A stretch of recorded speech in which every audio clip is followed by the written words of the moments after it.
ये बुके मैंने तुम्हारे लिए बनाए हैं। पसंद आया तुम्हें?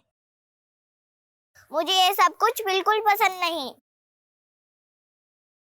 दर्पण बेटा 25 नंबर निकाल, 25 नंबर। अरे aunty aunty aunty please please please, मुझसे नहीं, सब चीटिंग वीटिंग नहीं होता, प्लीज मुझसे ये सब मत करवाओ आप। हाँ, जब ये डेट होती है और मंथ ऑफ फेब तो क्या बात होती है। उस डेट में दिन में भी 14वीं की रात होती है, नंबर है 14। ये तो मेरे कार्ड में है। देखा आबा, फिर से मानसी का नंबर आ गया। मुझे तो लगता है ना पक्का कोई साजिश है। तो क्या कर सकते हैं, अब साजिश भी तो तुम्हारा बेटा ही कर रहा है। अरे आंटी, अगर आप हार रही हो तो मुझ पे एलिगेशन मत लगाओ। मैं आदमी हूं नेक, और अगला नंबर है 1। ये मैं जीत गई। देखा, अब तो पक्का साजिश है सुधा, बता रहे हैं हम तुमको। अच्छा तो फिर हम भी हमारे पास से फेंक देते। आंटी तंबोला में पासे। मुझे आंटी मत बोलो। क्या हो गया मम्मी? क्या हो गया? अब तुम्हारे कारण मेरी और आभा की बचपन की दोस्ती ना बिना कट्टी के टूट जाएगी। क्यों? क्योंकि मैंने इस आभा की बेटी को अपनी बहू बनाने का फैसला किया है। अरे वाह। ये रिश्ता हम दोनों सहेलियों को रिश्तेदार बना देगा। क्यों, बनोगी ना हमारे घर की बहू?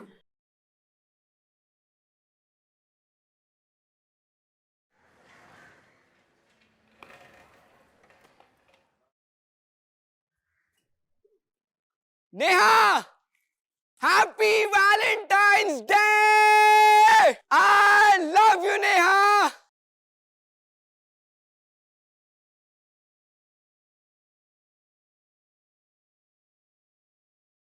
अपनी एंगेजमेंट की सारी पिक्चर्स परफेक्टली पोज्ड है ना? बस एक कमी है, क्या?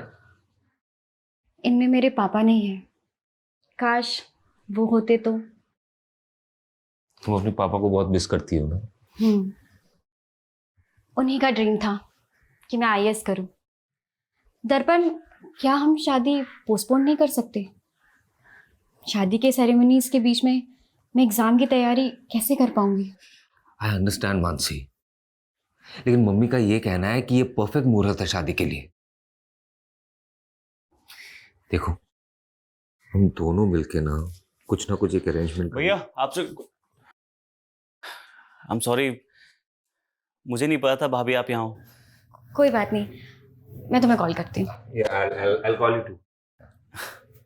बाय दीपक। बाय। क्या बात है? बहुत प्रॉब्लम हो रही है, बिजनेस में कोई ग्रोथ ही नहीं है। भाई ग्रोथ तो तभी होगी ना जब गर्लफ्रेंड के साथ पूरा टाइम स्पेंड नहीं करके काम पे ध्यान देगा तू। ऐसा नहीं है भैया, काम पे ध्यान दे रहा हूँ मैं, वो बस थोड़ी इन्वेस्टमेंट की जरूरत है। दीपक, अब तू भाई को मक्खन लगा रहा है।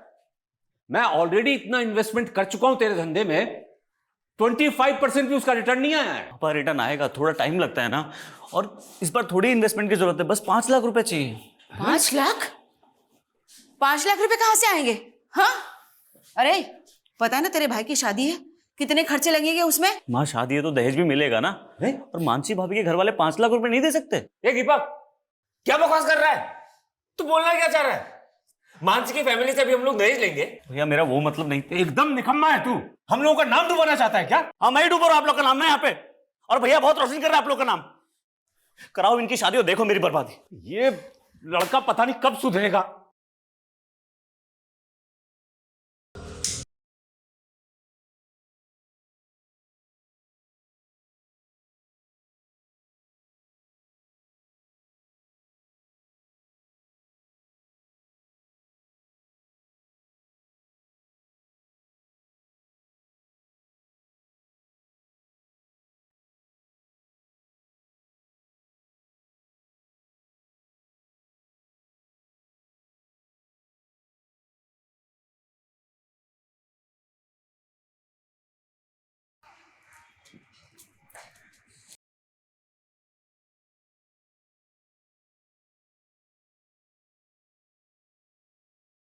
मैं तुम्हारे बिना जी नहीं सकता मानसी, लेकिन तुम्हारे लिए मर तो सकता हूं।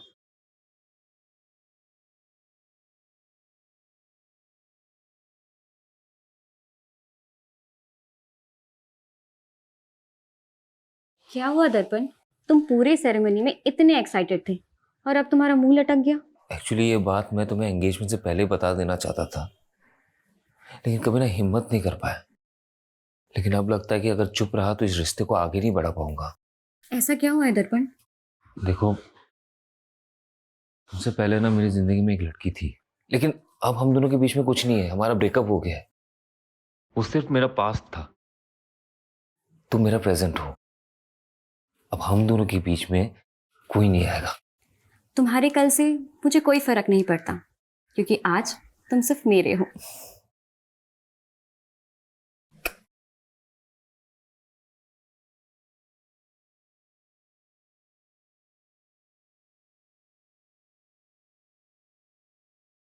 अरे वाह, ये हुई ना बात। बहुत प्यारी लग रही हो, किसी की नजर ना लगे।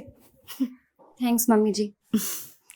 अच्छा बेटा, तुम कोचिंग क्लास पढ़ाते हुए महीने का कितना कमा लेती हो? यही कोई 18,000। तुम्हें पता है, मेरा दर्पण ना हर महीने अपनी पूरी तनख्वाह मेरे हाथ में लाके रखता है। तुम भी वैसा ही करोगी ना? वो मैं आपको आधी सैलरी दे दूंगी। आधी क्यों? क्योंकि अब मेरी दो मम्मी जी हैं, तो अपनी आधी सैलरी मैं अपनी मम्मी जी को दूंगी। देखो बेटा, आभा ने तो तुम्हारा कन्यादान कर दिया है ना, अब तो तुम इस घर की गृह लक्ष्मी हो, इसलिए तुम अब से पूरी की पूरी तनख्वाह ना मुझे ला कर देना, ठीक है? जी मम्मी जी।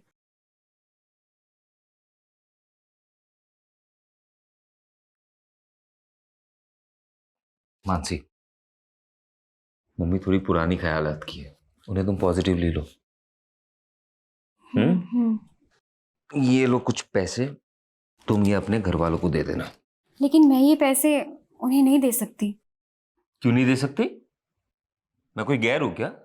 अरे उनका दामाद हूँ। मैंने उन्हें प्रॉमिस किया है कि मैं आपको हमेशा खुश रखूंगा। प्रॉमिस किया था ना? हाँ, चलो इसे रखो और अभी स्माइल कर दो, please please please please please please please.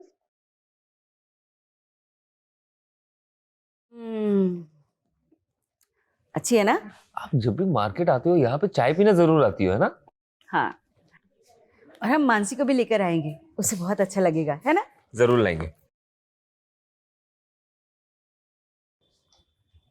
आप माँ, आप चाय पियो, मैं बस 1 मिनट में आया। यहाँ पे क्या कर रही हो? तुम्हें देखने आई थी।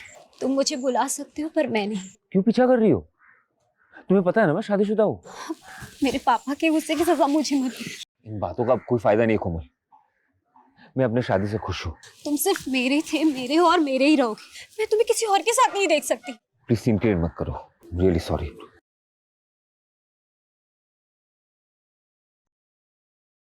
सर, मैं यहाँ सालों से पूरी डेडिकेशन के साथ कोचिंग दे रही हूँ और आपने मेरी आधी सैलरी काट ली। देखो मानसी, तुमने अपनी शादी के लिए 10 दिन की छुट्टी ली थी, तब मैंने 1 पैसा नहीं काटा। लेकिन उसके बाद तुमने यूपीएससी एग्जाम के लिए और 15 दिन की छुट्टी ले ली। लेकिन सर, ये छुट्टी तो आपने ही मुझे खुद दी थी और कहा था कि एग्जाम की तैयारी मैं अच्छे से करूं। हाँ दी थी, क्योंकि मुझे लगा था कि तुम अच्छे रैंक से पास हो जाओगी तो यहाँ ज्यादा से ज्यादा स्टूडेंट्स आकर तुमसे पढ़ेंगे। लेकिन तुमने तो एग्जाम भी क्लियर नहीं किया। अब मेरा फायदा नहीं होगा तो मैं तो पैसे काटूंगा ही ना। अरे मानसी, अपनी शादी में इनवाइट नहीं किया मुझे, अब तक नाराज हो? Naman please stop bothering me.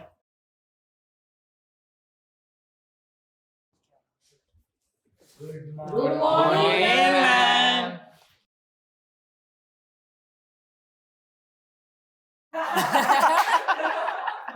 Madam का हनीमून। युवराज, प्रतीक, न्यूटन का थर्ड लॉ पता है क्या है? मैम, न्यूटन का थर्ड लॉ? न्यूटन का थर्ड लॉ है, every action there is equal and opposite reaction. गंदा सोचोगे तो गंध ही मिलेगी। ये रहा तुम्हारा तोहफा, और मुझे भी मेरा तोहफा मिल जाना चाहिए, समझे? दर्पण, मैं खाना बना रही हूँ, I will call you back. अरे माँ, बाबा और दीपक तो शादी के फंक्शन में गए ना, तो फिर खाना किसके लिए बना रही हो? तुम और मैं है ना। मानसी, तुम्हें पता नहीं है क्या, स्पेशल नाइट है, शादी के बाद हमारा पहला वैलेंटाइन है। मैं इन सब डेज पे बिलीव नहीं करती। तो क्या हुआ, मैं तो मानता हूँ ना। देखो, मैंने ना तुम्हारे लिए एक सरप्राइज प्लान किया है। पर दर्पण,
कौन कौन था यहाँ पे? शादी के बाद ये हमारा पहला वैलेंटाइन था। मानसी, क्या क्या हुआ? पीछे हटिए। सर लगता है क्रिमिनल ये लॉक तोड़ के अंदर आए होंगे, क्योंकि लूट के भी निशान लग रहे हैं सर। कहीं किसी गैंग का काम तो नहीं सर ये?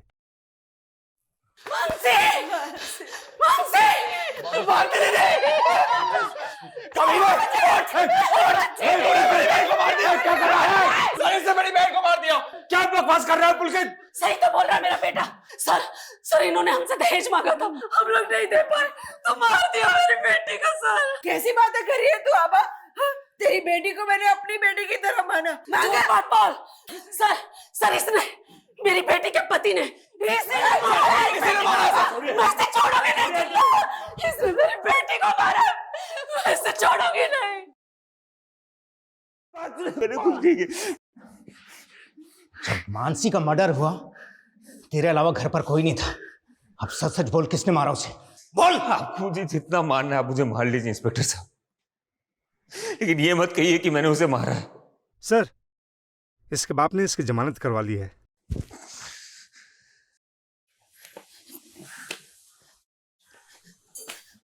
दर्पण, मेरा बच्चा।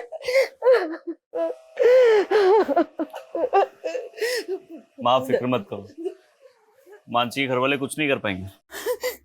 मेरी बात हुई है लॉयर से, वो सब संभाल लेगा।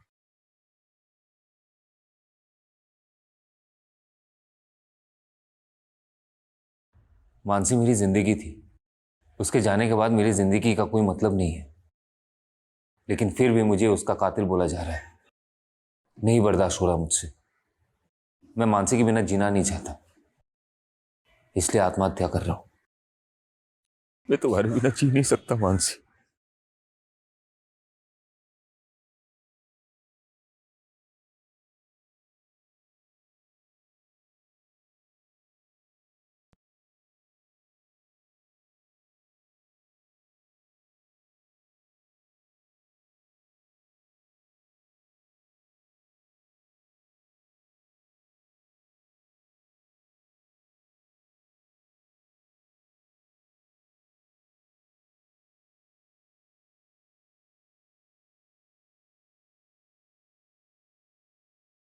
दस साल हो गए हैं जब से ये दोनों गए हैं ना, जैसे जीवन की खुशियां ही चली गई।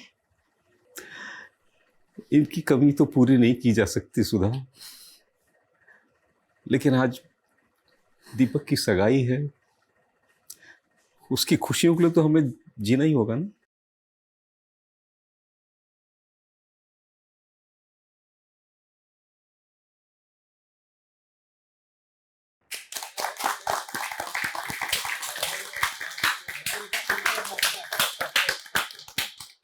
वाह सुधा वाह, मेरी बेटी की जिंदगी बर्बाद करके अब दूसरे के घर की बेटी की जिंदगी बर्बाद करने चली है।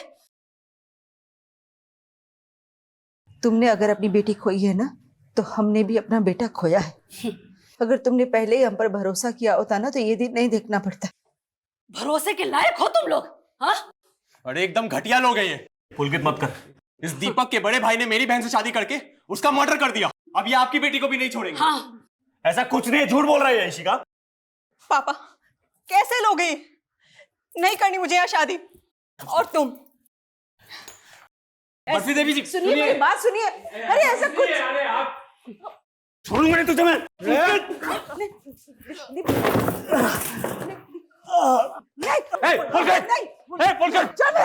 मेरे बेटे को मारा तूने। पुलिस बुलाओ। पुलकित बस दीपक बस झगड़ा नहीं करना। बहुत हो गया पुलकित। दीपक क्या कर रहा है? दीपक क्या मसला है?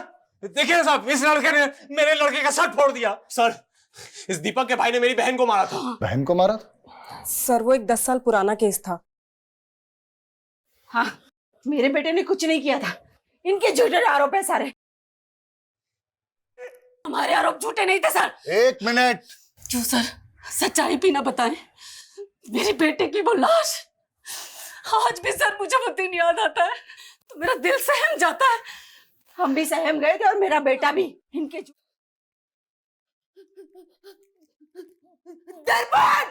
आप दोनों के परिवारों के साथ जो कुछ भी हुआ है उसे हम समझ सकते हैं, लेकिन आप नहीं समझ सकते सर।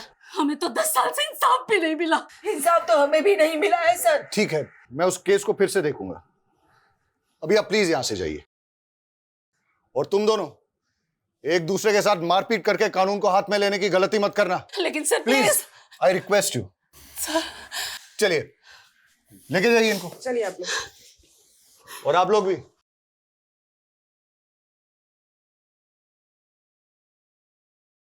हेलो। हाँ हाँ सुधा, अरे कहाँ हो तुम? मैं बाजार आई थी सब्जियां लेने के लिए। घर में एक भी सब्जी नहीं थी। अरे तो इतनी रात को जाने की क्या जरूरत थी? यहाँ घर में कुछ ना कुछ फ्रिज में रहता ही है ना। अरे आप तो खा लेते, लेकिन दीपक नहीं खाने वाला ना, उसके तो 100 नखरे हैं। हाँ अरे लगता है दीपक आ गया। तुम भी जल्दी आओ, मैं देखता हूँ दरवाजे पे। ठीक है?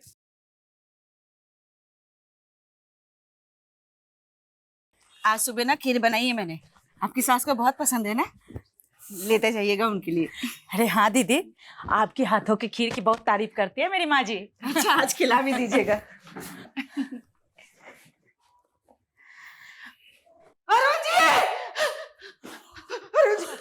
आपको किसी पे शक है?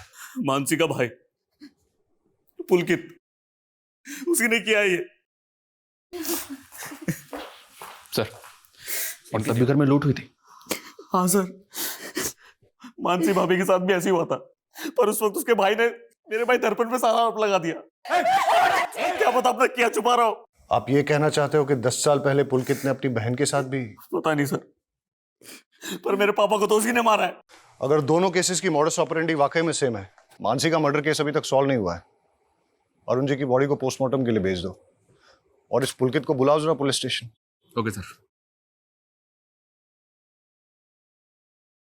सर वो दीपक फंसा रहा है मुझे क्या मिलेगा उसके बाप को मार के? कल तक अपनी बहन के लिए इंसाफ मांग रहा था तू, कहीं बदला तो नहीं ले लिया तूने? सर आप पुलकित को ऐसे अरेस्ट नहीं कर सकते, उसने कुछ नहीं किया है।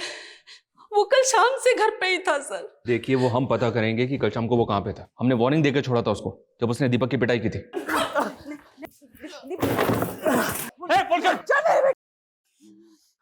पर अब नहीं। अभी आप प्लीज यहां से जाइए और हमें अपना काम करने दीजिए। मानसी और अरुण के मर्डर की पोस्टमार्टम रिपोर्ट में काफी सिमिलैरिटीज हैं। दोनों केसेस में पीठ पे एक ही तरह से और एक ही तरह के चाकू से वार हुआ है। और दोनों ही मर्डर वेपन्स पे फिंगरप्रिंट्स नहीं है। मतलब साफ है सर कि कातिल ने ग्लव्स पहन रखे होंगे। क्राइम सीन पे मेन लॉक को तोड़ा गया है, फिर लूट हुई है, लेकिन कोई भी अननोन फिंगरप्रिंट डिटेक्ट नहीं हुआ है। अच्छा सर, यहाँ तो क्रिमिनल एक ही है। या अगर अरुण का कत्ल किसी और ने भी किया है तो उसने मानसी के मर्डर केस का मॉडस ऑपरेंडी कॉपी किया है। लेकिन अरुण के केस में किसी ऐसे इंसान का पता नहीं चल रहा जिसकी अरुण के साथ या अरुण की फैमिली के साथ कोई रंजिश हो, सिवाय मानसी की फैमिली के। और ये पुलकित भी कुछ भी नहीं होगा। ये मानसी के मर्डर केस में दर्पण प्राइम सस्पेक्ट था, जिसने कि सुसाइड कर लिया था। मैं तो घर भी ना जी नहीं सकता मानसी। लेकिन उसके बाद पुलिस की सस्पेक्ट लिस्ट में एक कोमल नाम की लड़की थी, जो कि दर्पण की एक्स गर्लफ्रेंड थी। हाँ सर, लेकिन उस पर कोई आरोप साबित नहीं हुआ था। और सोचने वाली बात यह है कि 10 साल बाद वो अरुण का कत्ल क्यों करेगी? तुम मानसी और दर्पण की फैमिली की सारी डिटेल्स निकालो, तब तक मैं इस कोमल से मिलके आता हूं। सर, दर्पण मेरा पास था और अब मैं किसी और की पत्नी हूँ। आप प्लीज पुरानी बातें करके मेरी मैरिड लाइफ डिस्टर्ब कर रहे हैं। अब ये एक डबल मर्डर केस है, इसलिए पूछताछ में आपको हमारा सहयोग करना ही होगा। सर, मैं पहले ही सब कुछ बता चुकी हूँ। तो फिर से बता दीजिए, मानसी और दर्पण की शादी के बाद क्या आप कभी दर्पण से मिली? तुम्हें पता है ना मैं शादीशुदा हूँ। तुम सिर्फ मेरे थे, मेरे हो और मेरे ही रहोगे। मैं तुम्हें किसी और के साथ नहीं देख सकती। नहीं। 10 साल पहले वैलेंटाइन डे की रात को जब मानसी का मर्डर हुआ था, तब आप कहाँ थी? सर, मुझे नहीं याद है और मैं भला मानसी को क्यों मरवाऊंगी। ये रहा तुम्हारा तोहफा और मुझे भी मेरा तोहफा मिल जाना चाहिए। उसके बाद उन्होंने काफी कुछ मैनिपुलेट करने की कोशिश की थी। सर, मेरे ऊपर झूठे आरोप लगाए गए थे, मेरे कैरेक्टर पे उंगली उठाई जा रही थी। इनफैक्ट आप समझ भी नहीं सकते कि मैंने क्या क्या सहा था, पर लास्ट में मेरे खिलाफ कुछ साबित नहीं हो पाया। मानसी का मर्डर केस अब रीओपन हुआ है। अगर आपके स्टेटमेंट में कुछ भी झूठ निकला तो फिर आप देख लीजिएगा।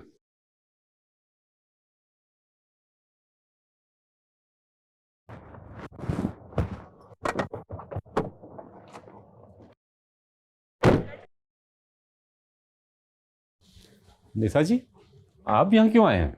तुम लोगों की वजह से पुलिस मेरी बेटी को परेशान कर रही है। अगर इन सब बातों की गाज मेरी पॉलिटिकल इमेज पर पड़ी तो मैं तुम लोगों को छोड़ूंगा नहीं। इसलिए कल मीडिया के सामने जाइए और यह कहिए कि इस केस का मेरा और मेरी बेटी से कोई संबंध नहीं है। आपको अपनी इमेज की पड़ी है और हम अपना बेटा और बहू खो करके चुप बैठ जाएं? अरुण जी, कहीं ऐसा ना हो बहू और बेटे के पास में पूरा खानदान पहुंच जाए।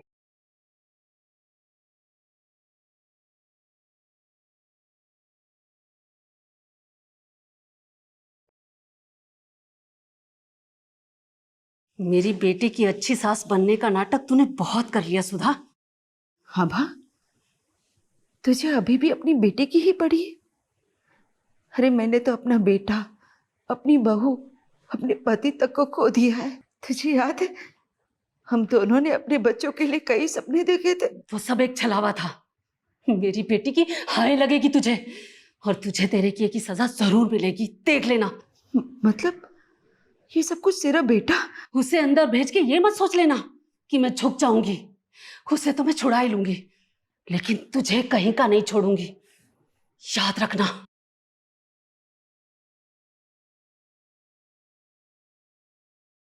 दस साल पहले पुलिस ने जब दर्पण को रिमांड पे लिया था, उसको लेकर वो काफी ज्यादा अपसेट थी।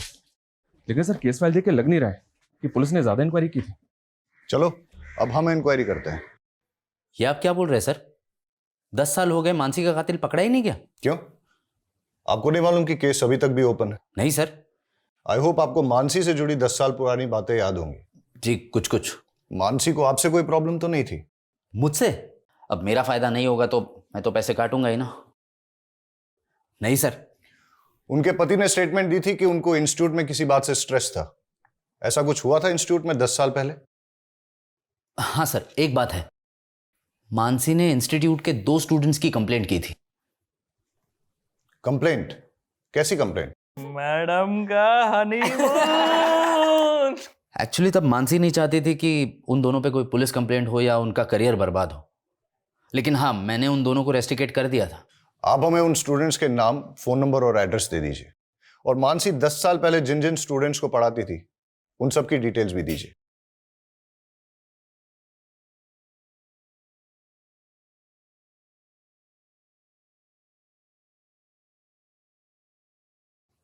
मम्मी, ये लो दवाई खा लो।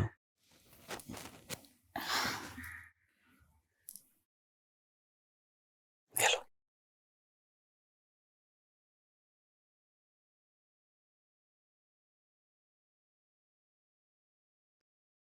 मम्मी, मुझे लगता है ना इस घर में मनुष्यत का दाग लग चुका है।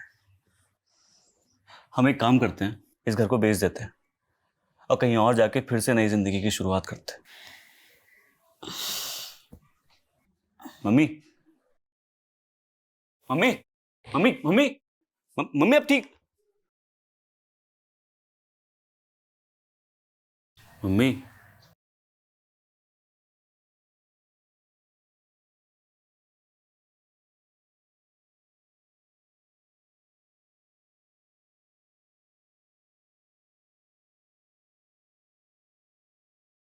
सर हम मानते हैं कि हम उस टाइम पे थोड़ा शरारती थे, लेकिन शरारती बालिग थे तुम। क्लास में न्यूड स्केच ड्रॉ किया और अपनी टीचर पर अभद्र कमेंट लिखा। इसी की वजह से तुम्हें इंस्टीट्यूट से रस्टिकेट किया गया था, है ना? और हो सकता है कि बदला लेने के लिए तुमने मानसी को। नहीं नहीं सर, माना तब हमसे गलती हो गई थी सर, लेकिन हमने कोई क्राइम नहीं किया सर। औरतों पे अभद्र टिप्पणी करना, 10 साल पहले तो इसमें बेल भी हो जाती थी, अब तो बेल भी नहीं होती इसमें। सर लेकिन क्या सबूत है कि हमने ही मानसी मैम को मारा था? 10 साल बाद तुम दोनों को ढूंढ लिया ना, सबूत भी ढूंढ ही लेंगे। इन दोनों लड़कों के पिछले 10 साल की हिस्ट्री निकालो। सर लेकिन ये दोनों लड़के मानसी के ससुर अरुण को जानते तक नहीं, तो फिर ये अरुण को क्यों मारेंगे? लेकिन दोनों के पास मानसी को मर्डर करने का मोटिव है। अब तो ये इन्वेस्टिगेशन में आगे जाके ही पता चलेगा कि दोनों केसेस में क्रिमिनल सेम है या दोनों केसेस अलग अलग हैं। सर, पिछले 10 साल का सबसे बड़ा राज तो हमारे सामने आया ही नहीं। कौन सा राज? मैंने इन दोनों फैमिलीज का पिछले 10 साल का ब्यौरा निकाला। मानसी की बहन श्रद्धा की शादी मानसी की मौत के महज 25 दिन के बाद हो गई थी। अक्सर लोग फैमिली मेंबर की डेथ के बाद तकरीबन 1 साल तक कोई मांगलिक कार्य करते नहीं है। लेकिन श्रद्धा की शादी का इस केस से क्या लेना देना है? श्रद्धा के CDR में एक अनाथाश्रम का नंबर मिला सर, यहाँ श्रद्धा पिछले 10 साल से आ जा रही है। आश्रम में इंक्वायरी की तो पता चला कि श्रद्धा वहां मानसी की बेटी से मिलने जाती है। मानसी की बेटी? सर वो मानसी दीदी नहीं चाहती थी कि किसी को ये बात पता लगे। लेकिन इसके बारे में आपके माँ या भाई ने भी कभी कुछ ऐसा बताया नहीं हमें। सर उन्हें बदनामी का डर था, लेकिन सच बात तो ये है कि दर्पण जी से शादी करने से पहले ही दीदी ने उस लड़की को जन्म दिया था। लेकिन इस बात का उनके मर्डर से कोई लेना देना नहीं हो सकता। ये आप डिसाइड नहीं करेंगे। आप हमें सिर्फ इतना बताइए कि उस बच्ची का पिता कौन है। नमन झा, वो दीदी के साथ इंस्टीट्यूट में पढ़ाते थे। मेरे और मानसी की बेटी? क्या मजाक कर रहे हैं सर, हम दोनों तो सिर्फ कलीग्स थे, यहाँ तक कि दोस्त भी नहीं थे सर। कमाल है, फिर भी मानसी को लव लेटर्स और गिफ्ट्स भेजा करते थे। ये मानसी की बहन ने दिखाया हमें सर। वो सर, मैं मानसी को पसंद करता था, लेकिन प्यार सर एक तरफा था मेरा। बच्चा कहां से आया? सर वही तो मैं बोल रहा हूं, मेरे और मानसी के बीच फिजिकल रिलेशन था ही नहीं, तो बच्चा कहां से होगा? DNA टेस्ट करवाओ इसका।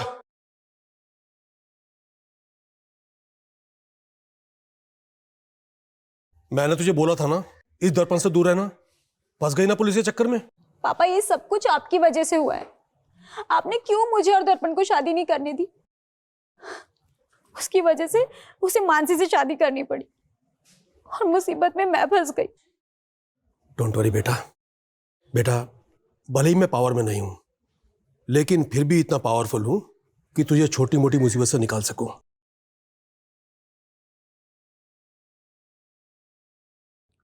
सरप्राइज।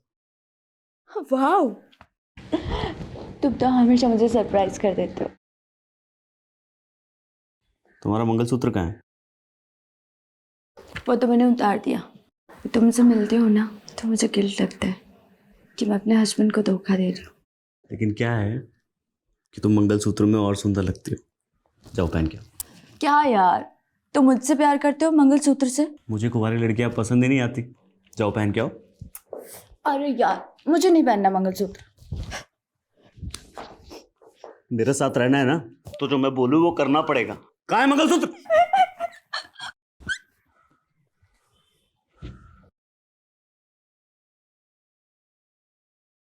इधर आओ।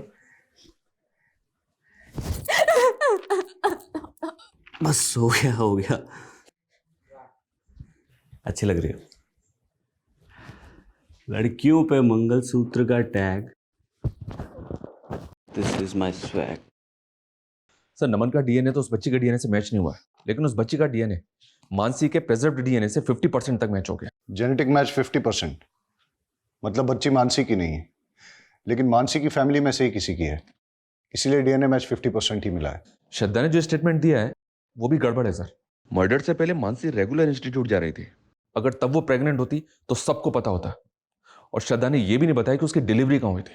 सर मैं बहुत डर गई थी, मुझे कुछ समझ में नहीं आ रहा था कि मैं आपको क्या जवाब दूं। तो बच्ची आपकी है, लेकिन अनाथ आश्रम के रिकॉर्ड में उस बच्ची की मां का नाम मानसी क्यों है? सर, श्रद्धा के साथ धोखा हुआ था। 18 की भी नहीं हुई थी सर, और उस सिद्धार्थ ने इसकी जिंदगी तबाह कर दी। मेरी बहन नाबालिग है, तुझ पे रेप चार्ज लगेगा। नहीं दीदी, ये क्या कह रहे हो? सिद्धार्थ मुझसे बहुत प्यार करता है।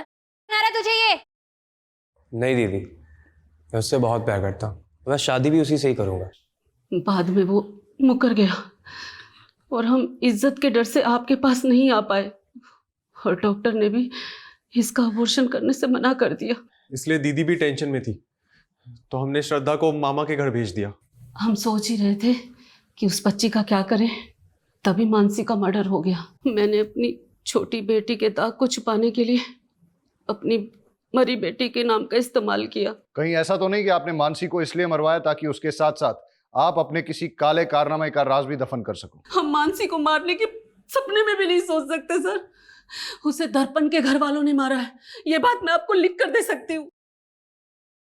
सर, ये मानसी मर्डर केस में इतने सारे सस्पेक्ट एक के बाद एक हमारे सामने आए, लेकिन मानसी के भाई बहन और माँ के अलावा। सर, हमारा खबरी इस केस में लूट करने वाले गैंगस्टर्स की इन्फॉर्मेशन निकाल रहा था, तो एक प्रोस्टिट्यूट से उसे पता चला कि एक हिस्ट्री शीटर उसका रेगुलर कस्टमर था, और उसने नशे में उससे कहा था कि 10 साल पहले किसी नेता ने उसे सुपारी दी थी। कौन सा नेता? सर, ये तो पता नहीं चला, लेकिन सर कोमल का बाप भी नेता था। भले ही मैं पावर में नहीं हूं, लेकिन फिर भी इतना पावरफुल हूं कि तुझे छोटी मोटी मुसीबत से निकाल सकूं। और 3 साल पहले उसकी डेथ हो गई। और वो हिस्ट्री शीटर कौन है?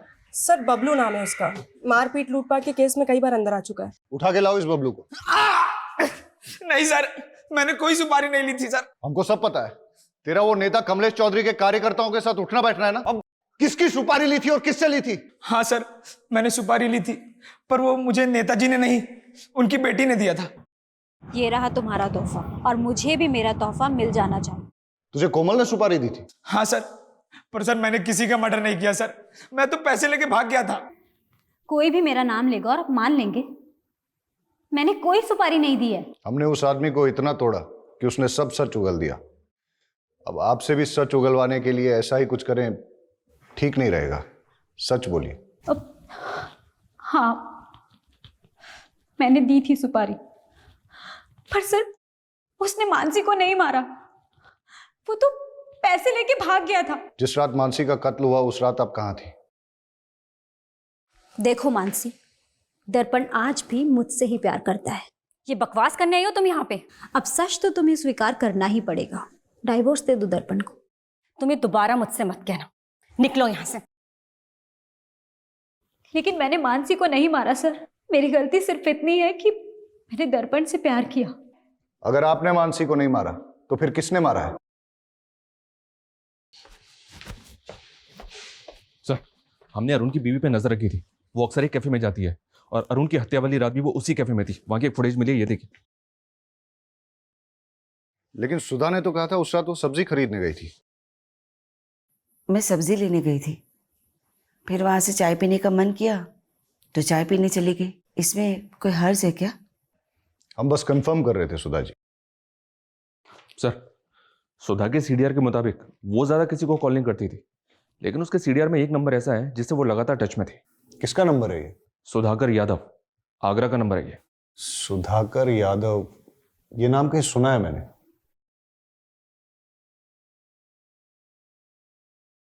मानसी मर्डर केस में इससे पूछताछ हुई थी, दर्पण का दोस्त है ये, मिलते हैं इससे। सर, मैं ही सुधाकर हूं, लेकिन मैंने कभी भी दर्पण की मां को कॉल नहीं किया है। सुधा के कॉल डिटेल्स में ही मिला है हमें ये नंबर। ये नंबर आप ही के नाम पे है ना? सर, मैंने कभी ये नंबर लिया ही नहीं है। ये नंबर आपके आईडी पे लिया गया है। आपने नहीं लिया तो किसने लिया है? सर, मुझे कुछ समझ में नहीं आ रहा है। आपने अपने ओरिजिनल डॉक्यूमेंट्स कभी किसी को दिए? यार दर्पण, पक्का मेरा काम हो जाएगा कृषि विभाग का। यार, मानसी के फादर भी कृषि विभाग में थे। मानसी को वहां पे सब लोग जानते हैं। मुझे नहीं लगता कोई प्रॉब्लम होगा। फिर मानसी भाभी का खून हो गया और दर्पण ने सुसाइड कर लिया। मैं तुम्हारे बिना जी नहीं सकता मानसी। मैंने दीपक से कई बार कहा कि मेरे ओरिजिनल डॉक्यूमेंट्स दर्पण के पास हैं, प्लीज मुझे ला के दे दो, लेकिन उसने कहा कि उसे डॉक्यूमेंट्स मिले ही नहीं।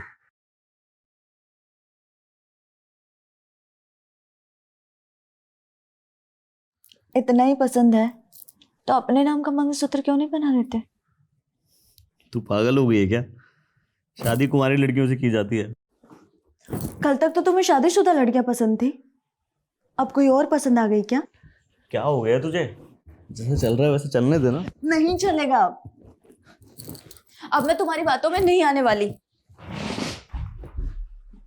मुझे मना करेगी?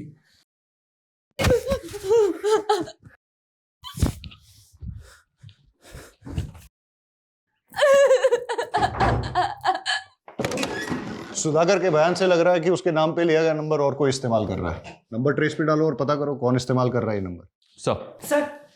सर अंजलि होटल में दर्पण के भाई दीपक ने एक लड़की को मॉलेस्ट करके उसकी जान लेने की कोशिश की। सर वो दोस्त थी मेरी, मैं हाथ नहीं उठाना चाहता था उस पर गुस्से में कंट्रोल नहीं होता मुझसे। और सेक्सुअल डिजायर भी कंट्रोल नहीं होता तेरा। दर्जनों अफेयर थे तेरे, कहीं मानसी पे भी तेरी बुरी नजर तो नहीं थी? नहीं सर। सुधाकर के डॉक्यूमेंट्स का मिसयूज करके फोन नंबर किसके लिए लिया था? मैं इस बारे में कुछ नहीं जानता। जानता नहीं है या अपनी माँ के फोन से उस नंबर पे रेगुलर कॉल किया करता था? नहीं सर, मैंने ऐसा कुछ नहीं किया है।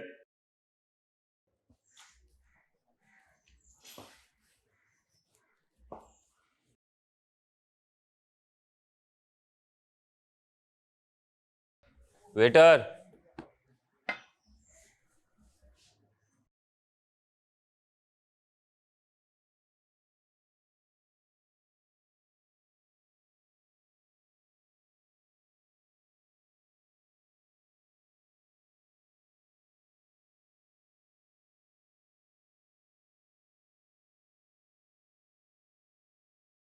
आर यू श्योर ये आदमी वही है? कंफर्म नहीं है सर, पर वो आगरा जाने वाली बस में चढ़ा है। मैं उसी बस को फॉलो कर रहा हूँ। मैं उस बस के रूट वाले स्टैंड पे हूँ। मैं बस पे चढ़ता हूँ, तुम बस को फॉलो करो। Okay sir.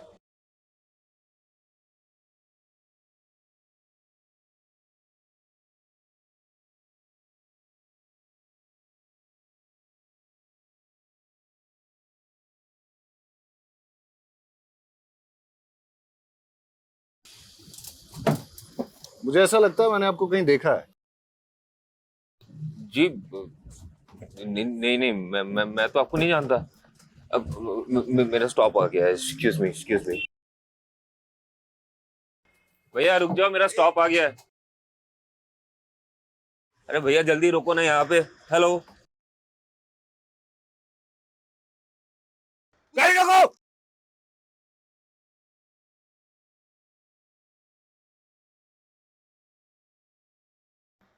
बहुत शातिर चाल चली तूने दर्पण। मानसी के मर्डर केस में तुझे फांसी ना हो जाए, इसलिए अपना नाम और पहचान बदल ली। तेरी गर्लफ्रेंड कोमल ने हमें सब कुछ बता दिया है। सारे फसाद की जड़ तो वही है ना सर। मैं कोमल से बहुत प्यार करता था, उससे शादी करना चाहता था। मेरी माँ जब हमारे रिश्ता लेके उसके घर पे गई तो उसके बाप ने मेरी माँ की बहुत बेइज्जती की और ये मुझसे बर्दाश्त नहीं हुआ। तो मैंने कोमल को छोड़ के मानसी से शादी कर ली। लेकिन आए दिन कोमल मुझे ये एहसास दिलाती रही कि वो मुझसे कितना प्यार करती है। तुम मुझे बुला सकते हो पर मैं नहीं। मेरे पापा के गुस्से की सजा मुझे मत दो। बचपन से काफी लड़कियों ने मेरी प्रपोजल ठुकराया सर। मुझे ये सब कुछ बिल्कुल पसंद नहीं। I love you, Neha. कोमल एक लौती थी जो मुझसे बहुत प्यार करती थी। वो मेरे लिए कुछ भी कर सकती थी और ये बात मेरे लिए बहुत बड़ी थी। मानसी को धोखा देके मैं कोमल से मिलने लगा। मेरी माँ को मुझ पे शक हो गया तो उन्होंने मुझ पे नजर रखने के लिए मेरे पीछे एक प्राइवेट डिटेक्टिव लगा दिया। उस प्राइवेट डिटेक्टिव ने हमारे कुछ फोटोज खींचे, मेरे और कोमल के। कुछ दिन बाद वो फोटोज मानसी ने देख लिए। कहते थे कोमल सिर्फ तुम्हारा पास्ट थी और अब हम दोनों के बीच कोई नहीं आएगा, तो फिर ये क्या है? देखो मानसी, मैं कोमल को भुला नहीं पा रहा हूँ।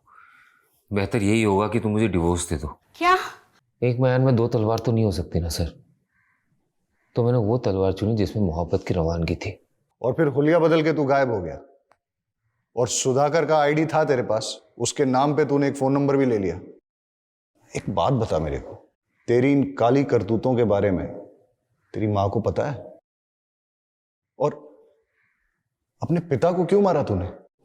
माँ उन्हें दिलासा देना चाहती थी कि मैं जिंदा हूँ। दर्पण तू जिंदा है? हाँ, हमारा बेटा जिंदा है।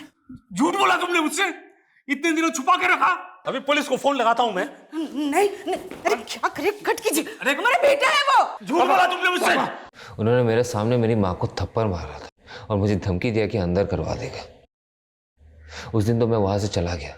माँ हूं मैं, मेरे लिए मेरे बच्चे से बढ़कर कुछ भी नहीं। एक कातिल की माँ हो आप और अपने बेटे के गुनाह में बराबर की भागीदार हो। प्यार और ममता में लोग इतने अंधे हो जाते हैं कि वो ये देख ही नहीं पाते कि दर्पण जैसे लोग कितने खतरनाक हैं। इस तरह के लोग न तो रिश्तों की परवाह करते हैं, न ही जज्बातों की। और अक्सर ऐसे लोगों को पहचानने में हम लोग गलती कर देते हैं। आज भी हमारे देश में कई औरतें ऐसी हैं जो अपने पति के अत्याचार और घरेलू हिंसा की शिकार हैं, लेकिन जीवन भर सहती रहती हैं। अगर अन्याय के खिलाफ आवाज न उठाई जाए तो उनका हश्र यह भी हो सकता है कि वो अपनी जान गंवा दे, जैसा कि मानसी के साथ हुआ।